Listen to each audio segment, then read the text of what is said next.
Scuola Grande di San Rocco a Venezia, Irrinunciabile Europa è il convegno che la Conferenza del Veneto ha voluto realizzare per contribuire al dibattito per le elezioni europee del 26 maggio prossimo.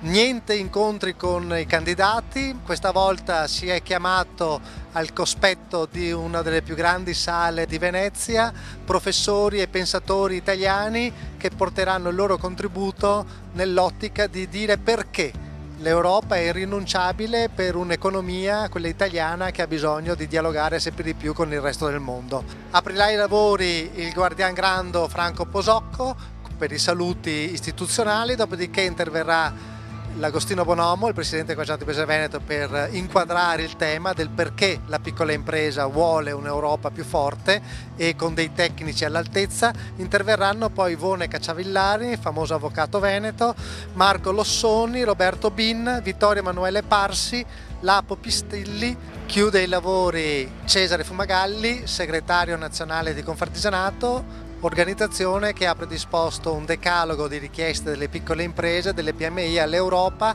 perché le piccole imprese chiedono alla Commissione europea, all'Europa, di legiferare pensando in piccolo. Lo Small Business Act ha aperto la strada, però ancora molto resta da fare. I punti sono tanti ed essenziali perché le piccole imprese possano affrontare i mercati europei del mondo con la stessa capacità e forza che fanno le grandi imprese oggi.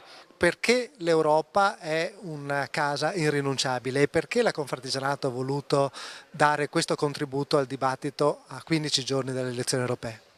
Ma perché si parla sempre troppo poco di Europa e invece noi abbiamo veramente bisogno di un'Europa che a 62 anni dalla sua Costituzione ha sicuramente bisogno di una grande rivisitazione, ma per noi diventa irrinunciabile essere all'interno dell'Europa. Abbiamo delle questioni sovranazionali che vanno risolte assolutamente in fretta e ogni Stato non può pensare di poterle risolvere singolarmente. Noi abbiamo bisogno di un luogo sovranazionale dove andare a trattare questi temi e far sì che l'Europa sia sempre più forte e possa contare sempre di più sui tavoli dove poi si ragiona di queste cose. Di fronte a un'Europa forte sicuramente ogni Stato diventerebbe ancora più forte e l'Italia, soprattutto questa parte d'Italia che ha proprio come performance importanti l'export, hanno assolutamente bisogno di un'Europa forte che tessa relazioni in giro per il mondo e che dia poi la possibilità ai nostri imprenditori di poter essere avvantaggiati da queste buone relazioni e da questa autorevolezza che via via l'Europa deve avere sempre di più. C'è un tema di competenze, nel senso che i parlamentari europei italiani devono crescere di qualità perché devono competere con gente preparata degli altri paesi. Beh, più si sale nel ruolo della politica, a partire dal sindaco, andare a finire poi dal presidente di provincia, al governatore della regione, il livello nazionale, l'Europa appunto si ha bisogno sempre di più competenze perché i temi trattati sono differenti e ognuno deve avere una preparazione adeguata, deve sapere tenere il punto di ciò che rappresenta, per cui avere estreme competenze rispetto ai fabbisogni dell'Italia, ma soprattutto poi la capacità di tenere alta l'attenzione sull'Italia e le prerogative che ha l'Italia. Il Made in Italy è uno di questi temi che va difeso, perché il Made in Italy è una delle chiavi di volta, è uno dei motivi di successo del nostro export che vanno sicuramente difesi, ma questo è solo uno degli esempi, perché sicuramente, come abbiamo detto all'inizio, l'Europa è una grandissima opportunità per questa nostra Italia.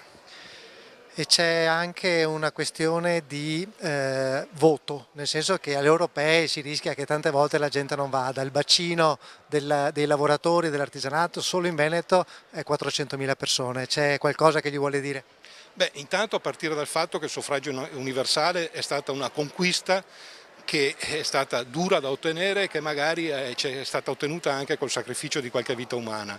Per cui al di là del diritto è un dovere andare a votare, anche perché quello è il momento in cui si esprime il proprio pensiero e se lo esprime con il voto, qualsiasi esso sia. Per cui andare a votare è un obbligo e ci devono andare tutti gli italiani, perché se siamo un paese civile lo dobbiamo rappresentare anche con la presenza nei seggi elettorali e con il voto.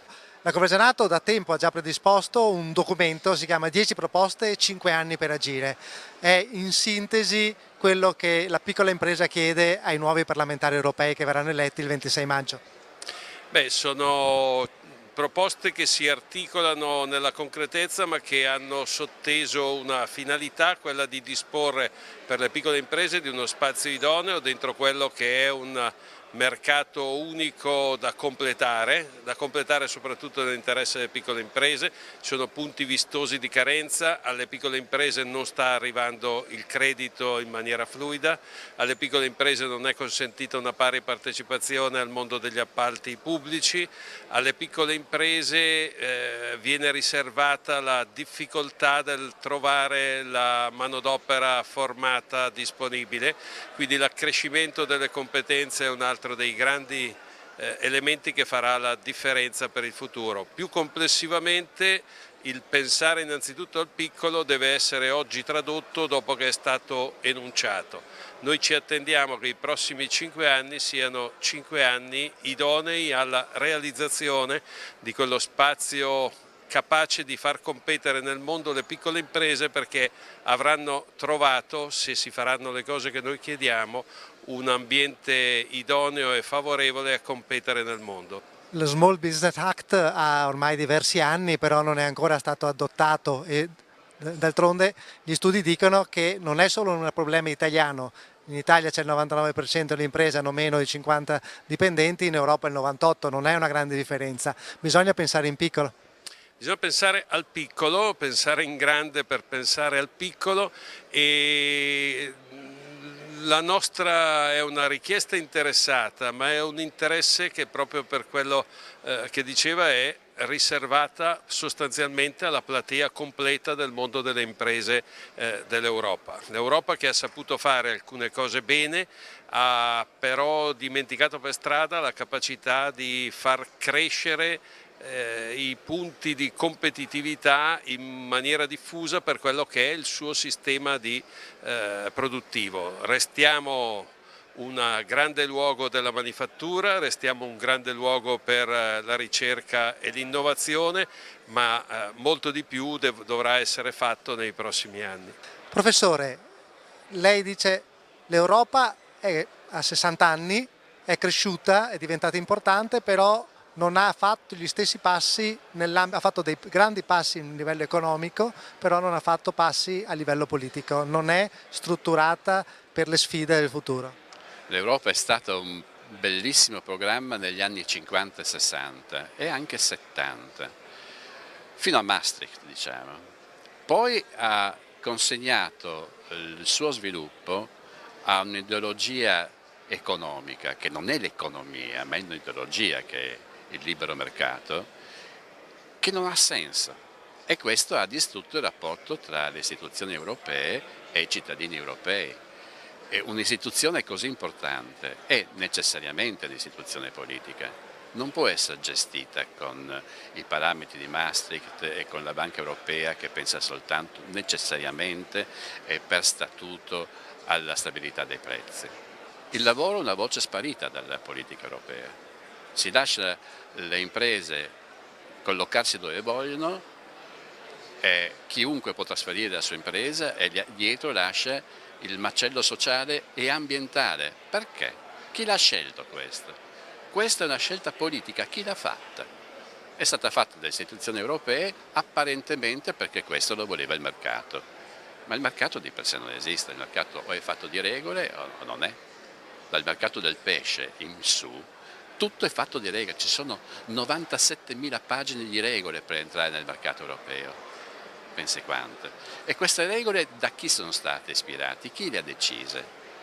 È una qualcosa che interessa i cittadini europei? No, non fa l'interesse dei cittadini europei, fa l'interesse della Volkswagen, non dei lavoratori che restano dislocati, e questo fa capire perché l'Europa sia profondamente in crisi. E lei verso queste elezioni del 26 maggio, se potesse sognare, che Europa vorrebbe che uscisse?